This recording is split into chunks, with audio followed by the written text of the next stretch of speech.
Welcome to TradeTheMBI.com. This is John. This report is for the 7th of January, and what an explosive day. We had blowout record number for jobs created, destroying the entire narrative that, the market had been going off of, that, basically the economy had come to a screeching halt and that everything was over. They just forgot to tell businesses that that was the case, and so they were hiring quite a few people during things. That doesn't mean that the interest rate increases and that won't have an impact. It's going to have an impact in slowing things. The question will be whether Powell's been muted enough to stop, or they're going to continue on that path, because it certainly has added a significant amount of debt vis-a-vis the interest rate increase for the budget deficit net. So it'll have its impact. But here what we saw was the declining orange underneath with green over is very bullish, and right at the 23%. Let's see if we can get a picture of the low. The 23 was at 36. We hit 38.50, so within just right about that point, we started to see a turnaround. Interestingly enough, and we'll show it on the 5K, the turnaround started well before the report actually came out, which I always laugh at, because it just means that people knew what the report was going to say in advance and pre-positioned in anticipation of it, and then boom, took off. Once we got past the 25.05, we had the 0975 right there, which was the 23%, and there was another one at 1250, and just continued. And once you get that kind of move, you're going to finish at the highs. Starting off here, okay, so you got the orange below, classic for what we look at from a buy standpoint. You might get a bit of a retrace once that orange pops up a bit, but of course we have the key numbers to be looking at in this particular case. It's not looking all that horrible. NQ, almost identical now, so they're pretty close to matching, which is always good. The strength in the euro certainly bolsters the S&P. Not that there's anything significant. You still have your yellow vest protests and pretty weak performance from an EU standpoint. So it's always an interesting thing to see the euro at that level. It seems still high relative to the amount of growth that you're seeing out of the U.S. I know that increase was suggesting that the U.S. might have a slowdown, but it hasn't recorded yet. But again, it's trading futures, so in the future, that's the expectation. And gold, maintaining its elevation, the wage increases and everything were pretty clear. And of course, this is what the Fed was looking at from their data standpoint. But here we had it from the early part of the day. Actually, you know which one I want to show? I want to show the 50K chart, because it kind of represents it sort of beautifully. We came down to the low, put it in its buy all the way down here prior to the market open, and then boom, just accelerated. Oh, this will probably look different than a lot of you see. This is a alternative paint bar that I use for adjusting studies. But critical to note, and what I was pointing out even in our Skype chat, is that it never hurts to look at what's happening from a 50K standpoint when we're trading a 5K chart, because it's 10 times the value. And so if you're in a pretty decent long setup within the 50K, thinking about fighting that move becomes a lot more difficult. It wasn't until later in the day where there was some weak points that we were able to point out that, hey, that's when you can think about fighting the setup. But so if we turn here to the 5K chart, we're basically looking at the start of the day. Now this is interesting, because if you look at the time that this move begins, here you have the date change, and boom, we move into pre-market, which is, this is before midnight of the previous day. Here we get into the wee hours of the morning. This is 1:40 in the morning. This is like right after midnight here, recording the 4th. So market goes from this bottom down here at 24.40, and before anybody even knows anything is going, we're already at 81. So you're already plus 40 points before the market even opened. So anyone who's suggesting to you that, a lot of this stuff isn't known in advance, it's just crazy talk. What you have here is our classic buy signal, which is what we look for. Particularly, we love to see that steel crosses cyan, because it's the crossovers that become key, and this is an important feature to note. And steel dipping below the red. Now, obviously, I prefer to see green over red, but if both are ticking up, you're in an excellent position from that standpoint. In this particular case, we already have rising gold, which means that there's a trend building. Now, you say, how can a trend be building to the upsides? And what you had here was a large section at the lows of accumulation. And when you get into these long spans of sort of flat nothingness, which tend to be kind of weak, and then all of a sudden you start to see the rising DOC pivots, and this is what the whole P2s were created off of on those markers, is to let you know and say, hey, you've got a divergence where you're seeing an increase in DOC levels quietly, while at the same time price is weak or decaying. And then when you get the nice crossover buy, boom. Now, in this particular case, some people will say to me, yes, and we talk about how when orange rises above green and green hasn't crossed cyan at that point, that's a warning. But I always say, look at the shakeout too. If you still have histograms that are above the yellow line here on the shakeout, you're in a pretty decent run. And in that particular case, it was like one bar later that even if you wanted to wait, the green crossing above cyan, and cyan moving below red, which is what always a buy. I love repeating that one, always a buy. And then boom, the takeoff. Now, all the positive extremes, hey, sure. So, we can put a line starting with this one right here for a retrace value down at the 2453 range. But that doesn't mean it's going to hit right away. You have to wait for actual signals that are going to justify those. So then we get peaking out, and then what we look for from the short standpoint. Well, that's a little bit more difficult when you're in a little run like this, because once you get that red DOC over these peak levels, literally you almost have to wait for a breakdown of it below the zones, where in this case you can get a DOC spread like this. But when you have steel coming from below, it's going to be a lot tougher. I usually recommend to look at the shakeout. When you have that magenta over the 15 line, you're not going to get a whole lot of draft out. I mean, you might get some fill. So yes, you can take them, but what I usually look at it for is when it corresponds to key algo areas. In this particular case, this is the 74 we've had for several days is a pre-algo level. Well, at that particular point, boom, what do you get? You get a dip back below the cyan, below red. It's an indication that, hey, this move isn't over, and you can go ahead and look at it to attack further. And it's like these other points where you get the crossovers that we look at for short. Okay, fine, but you've got the histogram still well over, and I particularly look for the magenta in this case. If I get a histo over that, I know I'm not going to get a whole lot from that. So what I'm looking for, though, at that particular point is the turnaround spot, because it becomes buy entries for continuation long. And that's pretty much what we ended up with as we made new spikes. But again, doesn't preclude the ability to short and have short signals.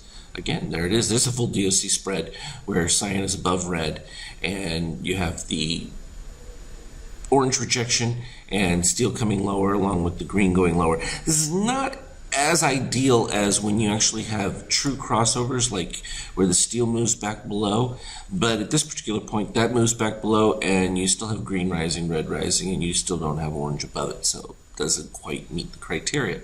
By the time you do get it, you're over here. Well, you've lost a little bit of that momentum because it was so long ago from the crossover. You can still take it by the time you get the green below red, in which case it was very effective from there. That's at 99, and we end up dipping, where did we ended up going all the way down to 87. So it can produce some significant swings, but when you have long run days like this, you have to expect a long-term, well, not long-term, but strong bias towards the finish to the upside at the end. And again, likewise, the same buy configuration where that's Orange dips below red, green rising. In this particular case, you have negative shakeout at this point. Now, this is to me, what I love about the shakeout and our indicators is that we can see an oversold condition when the market at this particular point was still up some 50 points.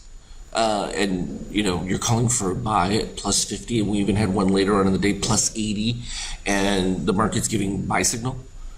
You're not going to get that from your stochastic style indicators. And when you have this steel this far below, you're in a long run in general. You have to see steel come above and back below cyan to get the true crossover for an extended decline. Doesn't mean that you still can't get the rejections where you have a DOC spread and everything's moving, that you're going to get some carry through.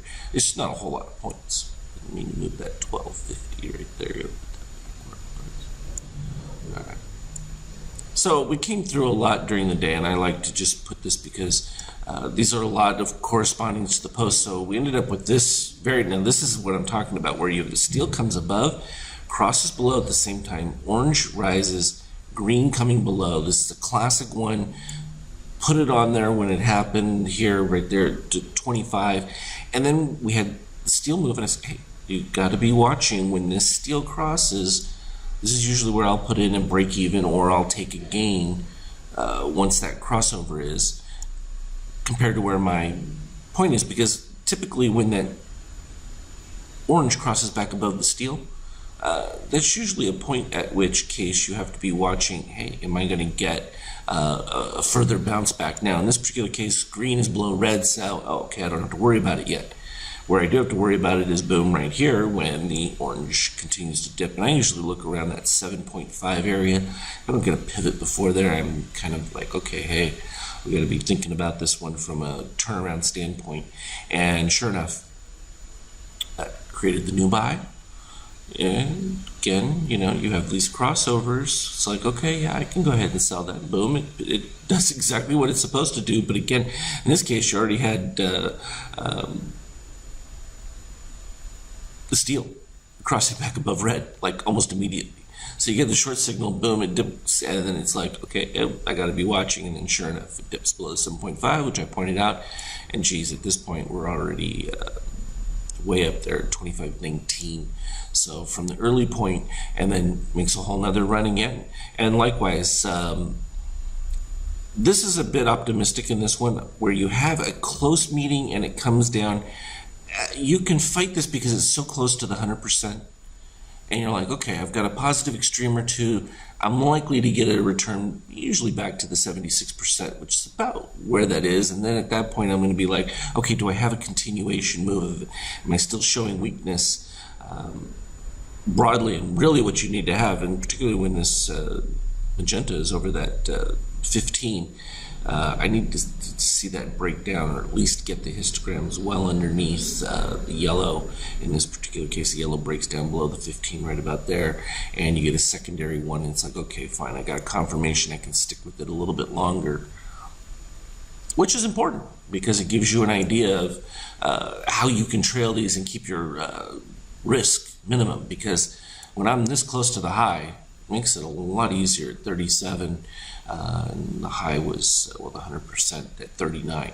You're risking, 1.5 to the high, and you obviously are going to go a little bit higher than that, anything less than a 3 or 4 point stop. It's just a little bit too aggressive. But again, you break below your ABM too. And like I like to think, when you're below the ABM gold, you can be short. You got to look at your ABM green as potential support, which happened to be right at 76. And it broke slightly below that, and again, created decent setup right there with the cross of the steel. Again, could have put the little same box there, hey, warning, and then boom, dips below from a buy standpoint. Stays pretty flat throughout that, but ends up still being biased more to the upside in somewhat of a flat range before it put in a little bit more of a DOC spread. And so we had a little more movement there towards the end of the day. You still expect this to finish up towards the highs, and you can see we had various little sell signals and a couple buys. I like the buy signals when they happen all at the same time. So this is a perfect example. I should mark it real quick, just so you can see. We got a color with the right color. And boom. I'm moving it over so you can see. It's that crossover of the steel rising above. At the same time, orange is already below the 7.5, and boom, it moves all the way down. And this is where, you know, you can have a judgment situation. You're minus 1258 to the reds minus 1262. 400ths. You could wait to the next bar. At that particular point, you've already moved up a little bit higher. I liked it because it was like right at the 23%. So it's one of those where if I see it going in that direction, I just assume the momentum play on it. And that pays off.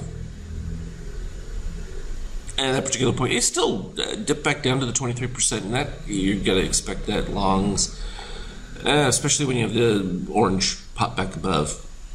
And we still had somewhat sketchy. It wasn't until right about here where you get positive shakeout ratings, right about here above the histogram. When the histogram moves above that yellow, that's particularly strong. In that particular case, it's still wavered back and forth, but then you got gold. So gold, we expect, you know, when you're above the 50% to move towards the 100%, and it bounced around flat for a while, and then boom, things closed off. Nice dip post-market, and that's where we're at in the pre-market here. All positive extremes, meaning the algo activity is taking place, which you expect a full retrace of those when you get a proper sell signal, and that didn't take very long because boom, you ended up right there. Those are the crossovers. Orange above, below green. This is still quite a ways away. But again, you're at the peak at the 100% range. Depending on where you caught it in the candle, I would still probably wait for a little bit further confirmation, which doesn't come until you get that full DOC spread right about there. Of course, that's when you have steel rising, so it's one of those where you got to look to some of these breaks of the Morganachis, and particularly in that 76 or even the ABM green, and then below. And since you know that you've got, well, to this low here for fill back at 32 and a quarter, and we're just making that right now here in pre-market. So that's going to fill that series of positive extremes, and doesn't change from a broader standpoint that there are further extremes to attack. But you know, this is where I just go through, and it's like, well, whether you mark this one as your beginning play, that would be an aggressive trader, and then this one you're more conservative signaling. And you've got to watch right here for your turnaround, in which case that's where I would set my break even if I haven't already taken some gains, because when you get in a couple of zone moves, it's like, okay, boom, I already came down to 32.50, one tick above, and we know that I like to look for 80%. So this one would have filled it right by itself. You're already seeing the continued turnaround right there, where the steel has crossed below. That's a new short configuration right within that, and that's where we're currently at. So I know long, but I wanted to point those out. I had several questions from members on some of these exact buy setups. I'm particularly happy when I'm seeing these buy setups where I get a P2, or at least I know that my pivot is relatively close, and I love it when the yellow is over the magenta on that shakeout from that standpoint. But again, this one still took significant heat in that.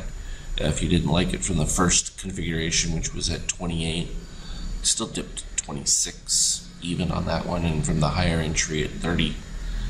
This is where, you know, having that 6 to 8 point stop, which I've always talked about, becomes critical in some of these long cases. Usually at the short, you don't necessarily have to have it, because when you're at those spots, your expectation of that breakdown is usually pretty tight within there. But still, even in this case, you've got to expect to have to cover above the high, even from the close here. And that range was from the 76 at 44 to 51. That's 7 points.